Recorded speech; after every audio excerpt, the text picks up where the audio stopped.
The entire journey of mastery is a process. So is the journey of life. We have been discussing the apprenticeship phase. Currently, we are discussing on the 3 steps and modes of apprenticeship. The first step is deep observation, also called as the passive mode. The second step is skill acquisition, the practice mode. And the third step is the experimentation, and it is also called as the active mode. Once you have spent several years in deep observation, you are going to acquire several skills and you are going to get into the practice mode.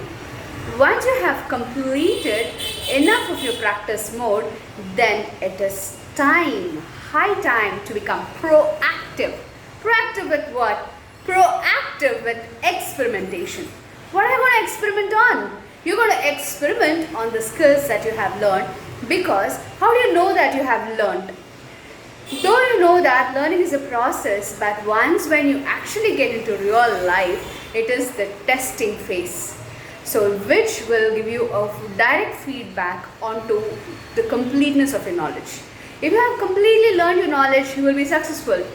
But if you fail in it, there's nothing to worry. You just have to fill in the gaps, whichever knowledge or skill base that needs to be developed, you just have to develop it. So today we're going to talk and think and contemplate and observe so much on the experimentation phase. You know what?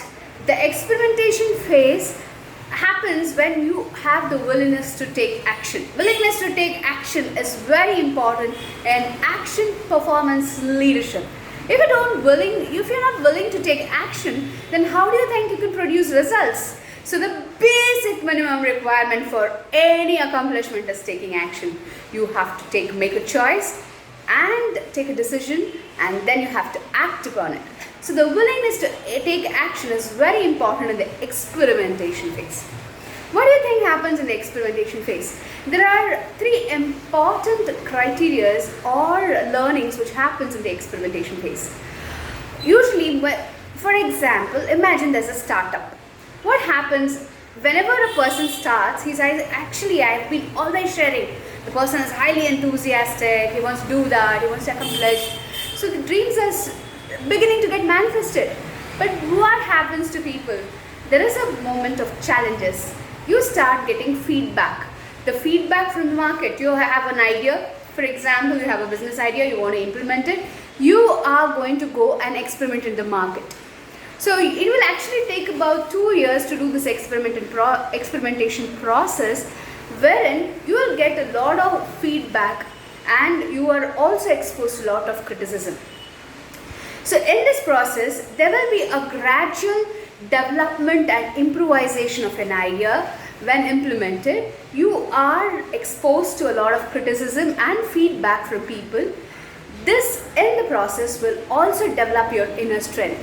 So you have to learn how to handle criticism and feedback and develop an inner strength, so which will help you to sustain and move on towards the growth and success of your project. So you have to proactively involve yourself in several projects. So you have to put yourself into it. What can be the stumbling blocks or the things which can be hurdles? Number 1 is the fear of criticism, the fear of failure. So there are different kinds of fears which can block you from taking action. It could be fear of failure, could be fear of making a mistake because you are exposed to criticism. And the second important thing is you will fail several times. So the fear of failure is one of the major stumbling blocks. So you have to just bounce back. I just learned and realized one thing about failure. Failure is nothing but life's way of telling you that please, this does not work, make a slight improvement. That is what life is telling. But instead, we take most of the things personally. Every feedback is taken personal. Every criticism is taken personal. So that is all about ego management.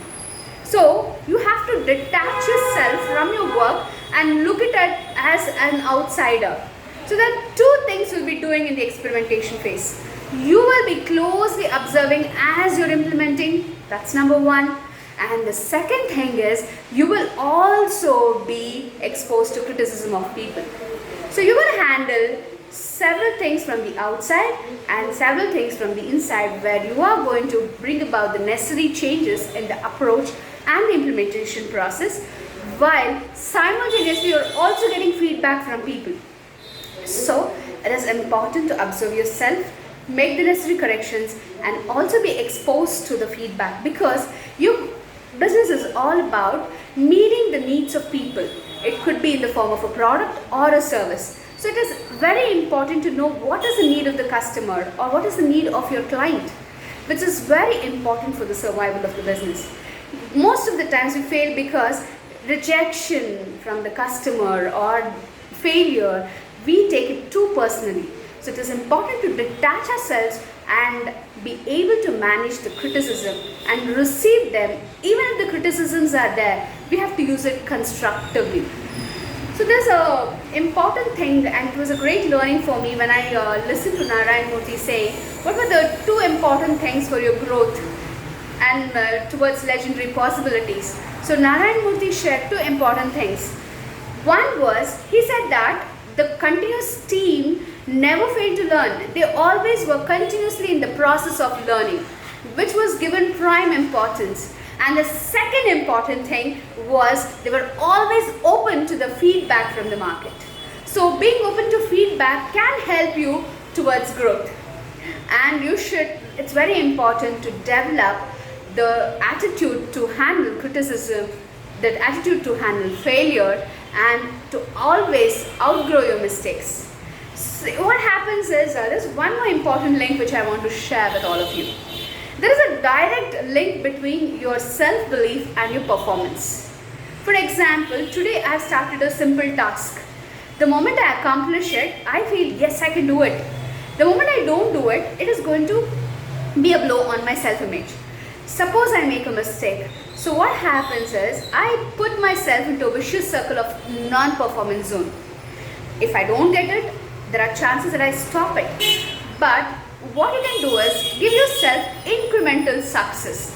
Don't expect an escalator and you suddenly reach the top, but give yourself this incremental successes so that you will become confident in yourself. So there is a link between the self-belief. It is also your self-worth. The moment your self-worth diminishes, it directly affects your performance.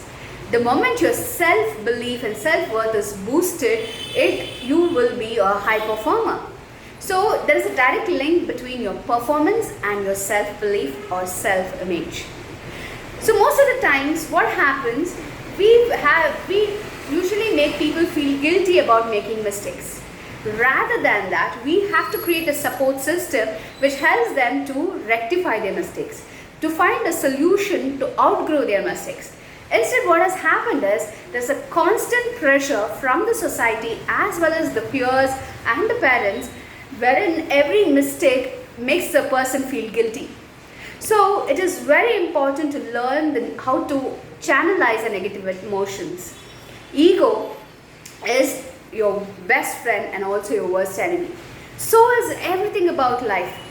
Be it criticism, even if people are criticizing you, it is very important to not take it personally. There is a kind of distancing from the process that has to happen.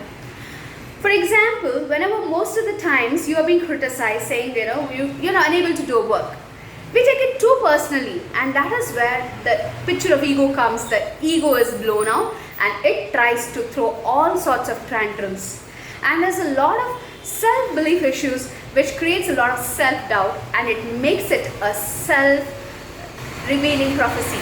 It happens, it's self-manifesting prophecy. So whatever you think is finally manifested.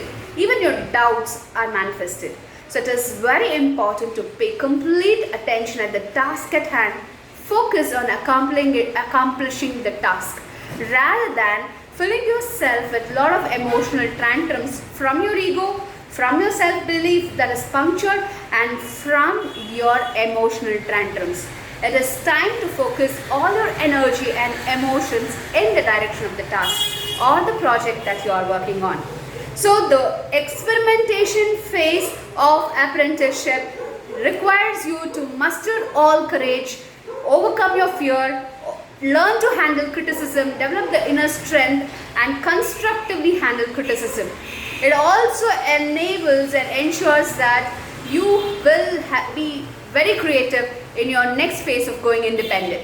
It prepares you to go independent, because when you start a project or a career independently, what happens, you are even more facing further challenges and you'll be scrutinized by people, constantly scrutinized by people. There is no end to it. But this process of experimentation prepares you to handle the future challenges, which are going to go tougher and tougher and tougher. So this is very important to, even though I understand you will be vulnerable, it is going to be very difficult, but then putting yourself into the grinders of the experimentation phase will definitely help you to become the greatest creative performer in your respective field. So it's important to undergo this experimentation phase with a lot of proactiveness, and this of course will develop a lot of inner strength. And what happens is, once you know that, there's a time when you will know facing feedbacks, you know that the outcomes are coming, then you are sure and confident enough to go on your own. Then you're going to quit the current place, and then you're going to go further on to expand your skill base. So with this way, you are going to add a lot of feathers into your skill base, into your foundation of several skills, and then you're going to go about creative, and then you will develop your own unique way of handling things. You will be presenting to the world a gift of yours through your service or your product, and that is going to be your unique selling potential. So this is about the experimentation phase of apprenticeship. This is going to prepare you to handle independently into the world of the creative phase towards mastery. You will be on your own and you will be achieving success thereon. Understand that failure is just life's way of telling you it doesn't work, please change your approach, while success is a life ways of telling you this works, just hold on to it. So I think improvisation in the process will always happen. The refinement of the process is a continuous entity. So the experimentation phase needs to be handled with a lot of strength and courage and a lot of proactiveness. Wishing you all most and more in the experimentation phase. After your skill acquisition phase, where you have practiced enough, you will be experimenting on several techniques that you have learned, and life tests you there and it gives you the feedback and the results. So be open to it and learn from it through the feedbacks. Have a great day. Thank you so much. Upcoming is the principles of apprenticeship. Thank you.